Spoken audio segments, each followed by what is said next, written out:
Le cercle RH, le débat de Smart Job, débat quotidien pour parler d'un sujet dont vous avez peut-être lu dans la presse l'expression, le syndrome de l'imposteur. J'ai presque envie de rajouter de l'imposteuse, parce que ça touche aussi beaucoup les femmes, espèce de sentiment de ne pas être légitime pour accéder ou tout simplement prendre un poste en interne. Qu'est-ce que ça dit de nous et qu'est-ce que ça permet de ne pas faire ou de faire d'ailleurs? On en parle avec mes invités. Nicole Degbaud, merci d'être avec nous. Avec plaisir. Vous êtes à la tête de la Cabric. C'est ça. Recrutez-vous la jungle de l'emploi de A à Z, la Cabric édition. Et puis vous m'avez rajouté ce joli livre, Paul Bloom, le juste équilibre entre plaisir et souffrance, avec 2 smileys qui s'imbriquent les uns aux autres. Merci d'être là. Jean Pralon, ravi de vous accueillir, responsable de la chaire RH à l'EM Normandie. Et vous avez sous votre bras une étude passionnante. On développera la théorie du fit. C'est bien cela. Et on commentera quelques chiffres de votre étude. Est-ce qu'on est dans un domaine de la sociologie, de la psychologie, quand on évoque le syndrome de l'imposteur? Qui veut répondre? Parce que qu'on définisse déjà ce terme et qu'on essaie de comprendre quelle est sa source, je dirais même. C'est un mélange de différentes choses. C'est d'abord socioculturel et ensuite ça peut devenir cognitif. Donc c'est l'étape supérieure là. Oui. C'est-à-dire quand ça devient vraiment paralysant, de manière structurante et systématique. Et gênante. Exactement. On ne parle pas de pathologie parce que ce n'est pas défini comme tel. Donc il y a des signes extrêmement forts qui peuvent être handicapants tout au long d'une vie. C'est une des raisons pour lesquelles j'aimerais qu'on parle de la notion de chance tout à l'heure. Vous l'évoquez, et de déterminisme social. Tout à fait. Parce qu'on va y venir, il y a aussi un enjeu géographique, territorial. Oui. On le voit chez les jeunes des quartiers notamment, qui disent mais c'est pas pour moi.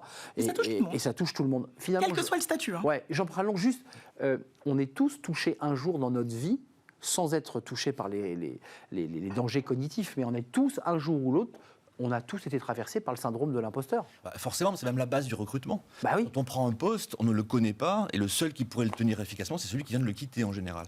Et donc on est tous confrontés à des expériences nouvelles pour lesquelles on n'est pas forcément très compétent ou ultra compétent. Sauf que ceux qui ont une confiance en eux, et qui se sentent à l'aise, et qui ne psychologisent pas trop ce problème-là, vont prendre le job, et puis vont apprendre à faire. Et puis il y en a d'autres, effectivement, qui vont se sentir moins à l'aise, et qui, pour des raisons qu'ils vont s'auto-attribuer, ils vont se voir moins compétents, ou moins capables d'eux, alors que très souvent ça vient de leurs origines sociales évidemment, ils vont se sentir moins à l'aise et ils vont s'attribuer la difficulté alors qu'elle revient en général à des causes plutôt sociales. Alors, 70% des personnes dans le monde souffrent, le mot me semble un peu fort, même si, parce que ce n'est pas une maladie déterminée dans une nomenclature, mais souffrent du syndrome de l'imposteur au moins une fois dans leur vie, juste pour corroborer l'idée qu'un jour ou l'autre, on s'est dit, globalement, c'est une sensation, ça m'est arrivé, ça a dû vous arriver, une sensation de vertige, de dire, mais je ne vais pas être capable. Et vous dites, c'est un peu de la psychologie, il y a ceux qui ont confiance, ceux qui n'en ont pas confiance. On est d'accord? Oui. On va la chercher où, la confiance? C'est la famille? C'est les parents? Les compétences.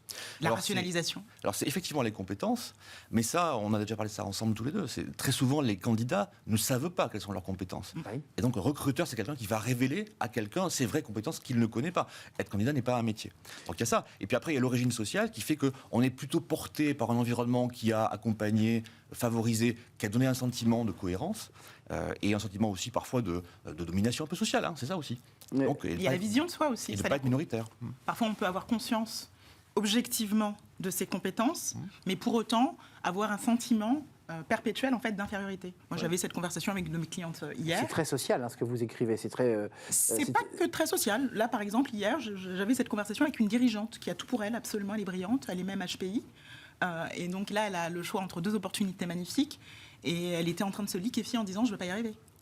Et je ne comprenais pas. Et donc j'ai essayé de rationaliser avec elle pour comprendre. Et elle n'arrivait pas, en réalité, à verbaliser ce qui la terrifiait. Elle se disait, je ne vais pas être à la hauteur, mais pourquoi ça m'arrive? Définir ses peurs, oui. Exactement. Pourquoi ça m'arrive? C'est la première fois que j'ai autant de chance, c'est la première fois que j'ai autant de choix d'aussi bonne qualité, mais c'est trop pour moi, je ne me sens pas légitime, j'ai peur. Et si jamais je gagnais et que j'échouais? Mais il faut déjà gagner les postes. Voilà. Et donc, comment candidater sans se saboter? Parce qu'il y a ça aussi. Il y a des personnes qui se sabotent. C'est intéressant ce que vous évoquez, parce qu'effectivement, ça renvoie aussi le syndrome de l'imposteur à l'idée de l'échec. C'est l'idée que potentiellement, je peux échouer.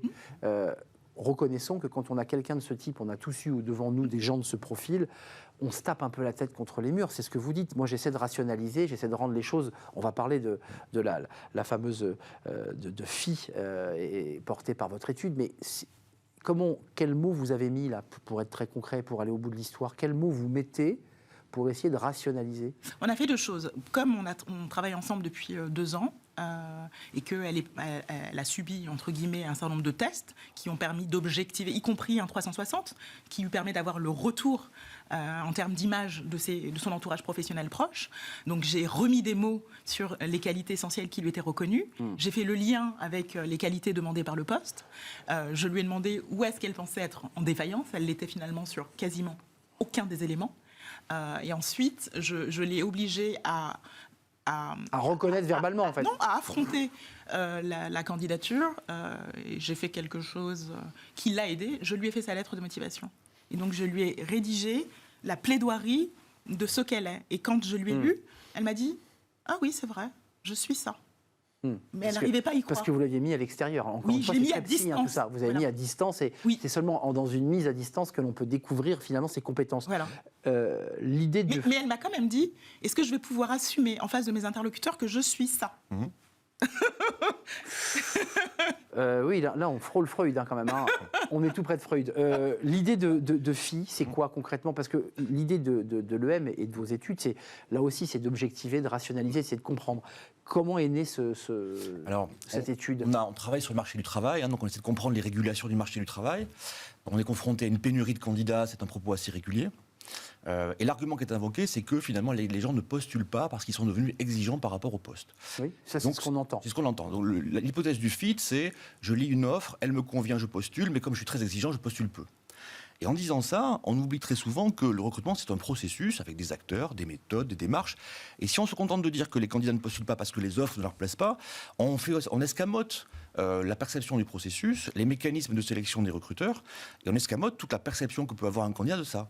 Et pour regarder ce truc-là, on s'est dit, mais on va prendre des candidats compétents, on les confronte à des annonces qui leur conviendraient, des vraies annonces, on ne sait pas en laboratoire, c'est des vraies annonces, et on va voir combien de candidats compétents pouvant réellement être performants dans ce poste-là. C'est un vrai test, grandeur nature. Absolument, c'était des vraies annonces. Donc des candidats compétents, qu'on a vérifiés comme étant compétents, on les met devant des annonces qui leur correspondent parfaitement, et on voit combien postulent. La réponse est 46%. Oui, c'est ça, c'est ce que... 46%. Et donc il y en a 52 qui ne cliquent pas, qui disent exactement, non. Exactement. Et la raison, évidemment, on est pourquoi après. Et la raison, c'est, je pense que je n'aurai pas de chance parce qu'on va préférer quelqu'un de meilleur que moi. Et l'hypothèse un peu flippante, c'est de se dire, mais tout le monde se dit, il y a forcément quelqu'un de plus compétent que moi. Oui. Et on peut le référer à plein de choses, aux discriminations anticipées. Oui. Il y a des gens qui se disent, il y a quelqu'un de plus conforme à la norme que moi, de plus beau que moi socialement, si on veut. Voilà. Mais il y a aussi cette idée quand même que le recrutement, c'est une sorte de concours très bizarre où on ne connaît pas les compétiteurs, on ne connaît pas l'arbitre, on ne connaît pas très bien la règle du jeu, et on connaît à peine le lot qu'on peut gagner. Ce qu'on sait, c'est qu'il y aura un lauréat à la fin. C'est exactement ça. Cette espèce de zone de flou très compliquée fait que finalement, tout le monde se dit, mais à quoi je joue là concrètement? Et il y a forcément quelqu'un qui se dit, mais... Et comment je dois le jouer? Comment je joue, voilà. Et qui est en face? Le marathon, le rugby, comme on veut, on sait qui est en face. Il y a des règles. Là, on ne sait pas. Et donc, cette espèce de zone de flou, qui est très anxiogène quand même, ça confronte à des émotions négatives, et c'est en fait anticiper ça, anticiper l'émotion négative de la réponse négative, qui fait que beaucoup se disent, mais je n'ai pas envie de jouer à ce jeu-là, parce que je sais déjà qu'au fond, j'ai une petite chance de gagner, mais j'ai beaucoup de chances de me faire avoir. Là, vous en faites un diagnostic. Seulement 46% des personnes ont choisi de s'inscrire. Et on a quelques éléments qui peuvent corroborer, d'ailleurs, ce dont vous vouliez parler tout à l'heure, Nicole. Autocensure dans la recherche d'emploi, 81,1% de chances d'être choisi, jugé trop faible. 11,3%, affinité trop faible avec l'entreprise, ça c'est les arguments. Et 7,6%, affinité trop faible avec le poste. Qui sont des éléments qui... Mais le premier en tête, c'est parce que je me juge trop faible. Et ce qui serait intéressant, d'ailleurs, c'est d'identifier parmi ceux qui postulent parce qu'ils sont accompagnés par un cabinet de chasse de tête. Alors, ceux-là, c'est ceux qui étaient... On les a choisis. C'est un peu la béquille qui les tient droit, quoi. Exactement. Qui leur donne de la force, de la confiance, et qui fait une partie du job. Parce qu'un bon chasseur, il plaide avant le candidat. Il y a le bon chasseur et le mauvais chasseur, il faut le rappeler. Il ouvre la porte. Il présente un dossier valorisant qui qui est une forme de courte échelle Le bon chasseur, psychologique. il va révéler les compétences d'un candidat qui ne les connaît pas lui-même. Il va être un peu son agent, comme l'agent pour C'est l'artiste. exactement ça. Il va en faire la promotion. C'est comme un agent. En effet, et je répète, c'est un peu mon leitmotiv en ce moment, être candidat n'est pas un métier. Donc être bon devant un recruteur, c'est pas un métier. Le métier du candidat, c'est son métier de base, quoi. Mais être bon devant un recruteur, c'est pas un métier. Mais d'ailleurs, autorisez-moi, donc, faut le mais faire autrement. Jean et Nicole, mais il y a un vrai débat de malentendu de recrutement. C'est-à-dire qu'on peut recruter le plus grand fanfaron qui fait la meilleure vente et qui a une espèce d'énergie, de charisme, et qui pour le coup va cocher toutes les cases. Et puis une fois arrivé dans le poste, il n'y aura pas d'effet waouh, quoi. On va se faire waouh à l'envers. On va dire ah ouais, d'accord. Vous voyez ce que je veux dire? Complètement. Donc on est un peu dans le phénomène inversé de l'imposteur. L'histoire de Steve Jobs et du type de PepsiCo. Exactement. Qui était flamboyant chez PepsiCo et qui a failli démolir Apple. Exactement, qui est On n'est pas venu bon chez Apple. partout. Mais vous, cette discrimination, parce que c'est une forme de discrimination qu'on s'inflige à soi-même. Tout à fait. C'est-à-dire, C'est le cumul très souvent. on cumule l'idée que, voilà, je suis pas dans le bon quartier, j'ai pas la bonne couleur de peau, je suis pas au bon endroit. Moi, c'est pas pour moi. Ou je n'ai pas le bon genre. Ou j'ai pas le bon genre. Ou mes parents m'ont pas suffisamment valorisé, je ne sais pas ce que je vaux, je ne m'aime pas, j'ai une mauvaise estime de moi. Ça touche tous les milieux, soyons clairs. Mais alors, Les hommes comme les femmes, mais plus souvent les femmes. on est un petit peu aux 3/4 de l'émission. Une fois qu'on a fait ce diagnostic, qu'on Ouais. a défini, je dirais que ça pouvait toucher tout le monde, en particulier des femmes, Ouais. mais aussi des jeunes venus des quartiers, ou pas forcément des jeunes. Qu'est-ce qu'on met comme contre-mesure? Est-ce qu'on invente une autre manière de recruter pour faire émerger les vrais talents, et pas uniquement ceux qui ont confiance le jour de l'entretien? Jean? Alors, je dis 3 choses là-dessus. La première, c'est qu'il faut que le travail soit au centre du recrutement. On y met autre chose aujourd'hui. On y met des marques employeurs, on y met des marques commerciales pour les entreprises, mais on ne met pas au centre des annonces et de la démarche de recrutement le métier, la compétence opérationnelle. Donc retour au hard skill aux dépens du soft skills. Alors peut-être pas complètement, mais au moins se dire que le candidat doit pouvoir projeter dans une annonce, par exemple, ce qu'il va faire vraiment. Donc plus concret les annonces, Ouais. quoi. Et c'est à la fois vrai pour lui permettre de comprendre s'il est bon ou pas, s'il a déjà fait ou pas, mais aussi pour le rassurer sur ce qu'il pourra faire dans cette entreprise-là. Si on veut attirer des candidats, il faut aussi leur présenter comment ils vont pouvoir travailler et Bien utiliser sûr. leurs compétences. Bien sûr. Ça, c'est le premier point. Le deuxième point, c'est aussi, enfin, évaluer des compétences et pas autre chose. Les évaluer pour les révéler aux candidats qui ne se connaissent pas bien, donc qui ont besoin d'être rassurés, et puis aussi arrêter de regarder des parcours, parce que la principale forme de discrimination dans le vrai. cadre du recrutement, C'est- c'est qu'on étudie des parcours Ouais. et pas des compétences. C'est vrai. Et là, on peut vraiment regarder des gens qui ont fait plein de choses et qui, du coup, ont acquis plein de Ouais, compétences, mais il y a des trous. mais qu'on va, voilà, qui ont des trous, qui ont eu du chômage, et qu'on va interpréter comme des gens un peu girouettes. Le recruteur, il n'aime pas les trous. Il dit, mais oui. qu'est-ce qui se passe là? Pourquoi il a changé? Ouais. Et donc celui-ci, hop, et on préfère le beau CV bien linéaire qui donne l'impression qu'on est rassuré quand on le recrute. C'est ça Oui, un mais peu l'idée. précisément parce que monsieur parle de parcours. Moi, je parle d'histoire. Ça n'est pas la même chose. Bien Quel sûr. est le fil directeur C'est vrai. qui va faire qu'une personne va avoir cette histoire professionnelle? Moi, c'est ça que je regarde, que je regardais notamment quand je faisais de la chasse de tête, mais toujours aujourd'hui, quand j'accompagne les personnes à se positionner sur des projets plus ambitieux, on tire le fil de l'histoire, mais on regarde beaucoup le potentiel, parce que le potentiel est extrêmement important. Moi, ce que je Le potentiel, c'est la potentialité qu'on peut Oui. avoir de progresser encore Oui. et d'apporter à la boîte. Oui, et pour moi, il y a un hiatus avec le recrutement, c'est que beaucoup de recruteurs vont aller chercher des personnes qui savent déjà faire ce pourquoi elles expriment un besoin. Je comprends bien. Mais le succès On se rassure, quoi. le succès d'un recrutement, c'est d'aller chercher quelqu'un qui pourrait le faire bien. Parce que recruter quelqu'un qui sait déjà le faire, c'est pas terrible. Qu'est-ce que la personne va apprendre? Bien sûr qu'elle va apprendre quelques éléments. Elle va gagner là. 15% de plus sur son salaire, Voilà. ou 20. Oui, Un point là-dessus. mais qu'est-ce qu'elle va apprendre vraiment? Le mieux, le plus intéressant, c'est C'est la anglo-saxons. potentialité. Les anglo-saxons C'est font vrai. beaucoup ça. C'est de se dire, tu peux faire le job, prends-le et montre-moi ce que tu sais faire. Alors, C'est vrai. Ce c'est vrai. que vous décrivez là, c'est très vrai pour les cadres. Oui. C'est très vrai pour les cadres. C'est vrai. C'est beaucoup moins vrai pour des gens de qualification plus Ouais. Métier de base. manuel, métier Voilà. posté. mais qui vont trouver, Encore que. et qui vont trouver, ça c'est important de se le dire, qui vont trouver de l'intérêt dans des métiers que nous ici, cadres, très diplômés, avec plein d'études, on pourrait trouver moins intéressants. On a du mal, nous Ouais, c'est cadres, vrai. à porter un regard sur les métiers manuels, les métiers de la production, parce qu'on va se dire que c'est répétitif, c'est routinier, c'est des métiers dont on imagine que les gens sont arrivés là par l'échelle. Honnêtement, etc. sur lequel certains peuvent porter un peu de mépris. Exactement. Et Voilà. c'est pas tout à fait vrai de celui qui vit de l'intérieur ce métier. Oui, il y a, parce qu'on il y a un valorise amour pas, de son métier. Voilà, c'est ça. On valorise je suis pas d'accord. Oui, mais on valorise pas suffisamment les loisirs aussi. Parce qu'il y a par exemple, si on prend le métier de couturière, On cherche des couturières dans différents contextes. Là, on s'éloigne du syndrome de l'imposteuse parce que... oui, mais une couturière qui n'est pas couturière de son métier, elle ne postulera pas. Exact. Alors que, ça se trouve, c'est une magnifique alors que ça couturière. fait 12 ans ou 20 ans qu'elle fait de la couture. Voilà. Mais excusez-moi. Moi, ma mère était très bonne là-dedans. Et elle aurait pu en faire un métier. Mais ça ne règle pas un sujet on est en train d'industrialiser, de massifier, de numériser les recrutements. Et tous les sujets dont on parle sont des sujets qui sont dans du grain très très fin. De compréhension. Et de compréhension. Et que la machine, je dirais, n'est peut-être pas capable d'appréhender. On remet de l'humain dans le processus de recrutement, on remet du temps d'écoute. Comment on fait pour essayer d'avoir ce niveau de grain que vous évoquez sur le plateau ? Je crois que les différences de besoins ne sont pas les mêmes. Il y a des individus, c'est ceux que vous citiez, qui ont des besoins de stimulation intellectuelle, sur l'innovation, la nouveauté, des problèmes complexes, etc. Et c'est aussi ce qu'on attend principalement de plein de cadres qui sont capables de renouveler les sujets. Bon. Et des dirigeants très souvent. Et puis il y a plein de métiers, il y a plein de candidats qui ont une perception du travail bien fait, qui est dans les détails de leur métier quotidien. Que vous évoquiez sur le travail manuel, voilà. Une pièce bien rendue. Et je crois que l'action du travail bien fait prend plein de formulations différentes. Pour les uns, c'est innover, réinventer, reformuler, etc. Ça, c'est l'image des cadres et peut-être même des dirigeants, pas des cadres en général. Et puis, il y a beaucoup de salariés, beaucoup de gens, ici peut-être qui se disent, mais moi, mon travail bien fait, ma satisfaction le soir quand je rentre chez moi, c'est ce que j'ai bien fait. J'ai fait des choses bien, pas forcément des choses innovantes. J'ai pas réinventé la machine, j'ai juste fait mon travail bien. Mais c'est la fable du casseur de pierre. C'est vrai. Il y a 3 niveaux. Mais avant de nous quitter, quand même, vous qui vous intéressez à cette question du syndrome de l'imposteur, parce que votre étude, vous en tirez des fils. 52% n'y viennent pas pour les raisons qu'on évoquait tout à l'heure, parce que je me juge trop faible. Quelles sont les contre-mesures que vous apportez à vos clients ou à ceux qui viennent regarder votre étude en disant vous en avez raté 52 Sur cette annonce, il y a 52 et qui étaient peut-être parmi des talents. C'est quoi la contre-mesure ? S'il y a un sujet principal, c'est l'évaluation objective des compétences. Voilà. C'est ça. Mettre au cœur du processus. C'est ça pour vous le cœur. Arrêter de regarder des parcours, parce qu'au finalement on s'en fout un peu de ce qu'ont fait les gens il y a 5 ou 10 ans, de leur période de chômage on s'en fout un peu.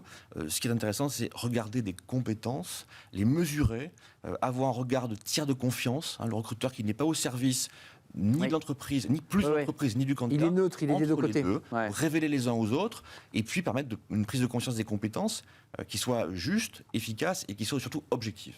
Et Nicole Degbaud, un dernier mot. Pour moi, il y a 2 pieds. Il y a ce que peut faire l'individu pour lui-même, ce que peut faire l'entourage professionnel de l'individu, et donc, par exemple, faire du feedback, c'est extrêmement important. Le feedback est très très mal fait en France. C'est vrai. C'est un énorme sujet. C'est un élément d'encouragement, de valorisation du travail. Et puis, je mets le curseur de là où je suis et là où on me perçoit. Et donc, forcément, ça donne du courage, ça donne de la confiance. Il y a ça, et ensuite, il y a le travail qu'un individu va faire pour apprendre à se connaître. C'est fondamental. Et on voit que c'est un débat, le syndrome de l'imposteur, qui est très psychologique sur regarde-toi tel que tu es. Voilà. En revanche, on n'a pas du tout évoqué celui. Alors, il y a ceux qui se dévalorisent et qui ont des problèmes de confiance, c'est toute l'émission. Mais il y a tous ceux qui se survendent aussi, non ? Il y a aussi ce cas de figure. Il y a les compétents conscients et les compétents inconscients. Il y a les incompétents conscients et les incompétents inconscients. D'accord. On a des proportions de ça, entre guillemets, du bug dans des grosses boîtes où on se dit je me suis totalement fourvoyé avec celui-ci. Il m'a vendu des glaces dans le désert et en fait, ça ne tient pas la route. Ouais. On refait régulièrement la même étude. Nous, dans nos fonds de commerce de data, on regarde quels sont les gens qui bougent beaucoup et ce qu'ils deviennent. Et la première sortie qu'on avait faite là-dessus, il y a 10 ans à peu près, c'était bouger n'est pas jouer. On disait bouger n'est pas jouer. C'est vrai. Et notamment parce que plus on bouge, plus on apprend à bouger. Plus on bouge, plus on passe devant un recruteur, plus on apprend à parler à un recruteur. Et on a les clés. Être candidat devient un métier. C'est ça. Donc plus on est capable de gérer ce type d'entretien, et y compris jusqu'à satisfaire le besoin du recruteur comme une sorte de réflexe un peu automatique, sans s'interroger vraiment sur est-ce que ce poste est pour moi ou pas, est-ce que je vais être bien ou pas. Ça devient comme un jeu. Ouais, c'est ça. Ça devient comme un jeu et donc on bouge. Je relativise, c'est-à-dire que les spécialistes de la promotion personnelle, il y en a plein, mais un bon recruteur, il le distingue, il voit. Un bon recruteur, de toute façon, il ne s'intéresse pas au CV. Un bon recruteur, il s'intéresse à l'histoire, il s'intéresse au potentiel, il s'intéresse à l'adéquation post-profil. Et malheureusement, il y a de moins en moins de bons recruteurs. Ouais, le ressenti, il y a peut-être des petits malins qui arrivent à passer entre les gouttes, quoi. Il y en a toujours, mais dès que vous mettez, par exemple, un inventaire de personnalité pour départager des candidats, la messe s'équilibre. D'accord, la messe est dite, pour ne pas dire que la messe Oui, moi, il m'est arrivé d'être subjugué par des candidats, précisément parce qu'ils étaient extrêmement bons. Ils passent à l'inventaire de personnalité, finalement, je le suis beaucoup moins. Et des candidats, on se disait, il est pas Pour mal. vous, c'est fiable. Vous appuyez Ça dépend des outils. Non, mais ce que je m'autorise, c'est qu'il y a aussi la fiabilité des outils. Ça dépend des outils. Voilà. Là, c'est très important. N'ayez pas peur n'ayez pas peur. Et croyez, et comme comment dit le film. provoquer votre chance? Comment Ayez provoquer votre confiance, ayez confiance. Je cherchais la formule. chance? Ça ne suffit pas. Mais ça ne suffit pas. Ouais. Merci à vous de nous avoir éclairé. L'outil, enfin, en tout cas cet outil EM Normandie, cette étude FI, la proximité, l'adéquation, à découvrir à l'EM Normandie, qui est un outil très intéressant et une étude intéressante. Merci Jean Pralon, responsable de la chaire RH à l'EM Normandie. Et merci à Nicole Degbeau, CEO de La Cabrique. Recrutez-vous, la jungle de l'emploi de A à Z, et vous accompagnez, on l'aura compris. Vous êtes finalement l'agent ou la béquille de ceux qui n'osent pas et vous les portez pour aller plus loin. Plus globalement, en réalité, j'essaye de faire deux choses. Moi, ce qui m'intéresse, c'est de changer l'écosystème du travail. Donc, comment est-ce qu'on apprend aux entreprises à avoir des modèles équilibrés entre l'économie et le De ce côté-là, voilà. Mais comment on apprend également aux gens, Aux humains. voilà, à créer leur chance et à ne pas se gâcher. Merci à vous deux d'être venus nous rendre visite. On va rester dans Fenêtre sur l'emploi, sur le recrutement et sur là aussi un baromètre avec l'idée que pour peut-être attirer, il faut peut-être supprimer les périodes d'essai. Ça, c'est un autre sujet qui motive les collaborateurs et on en parle tout de suite dans Fenêtre sur l'emploi.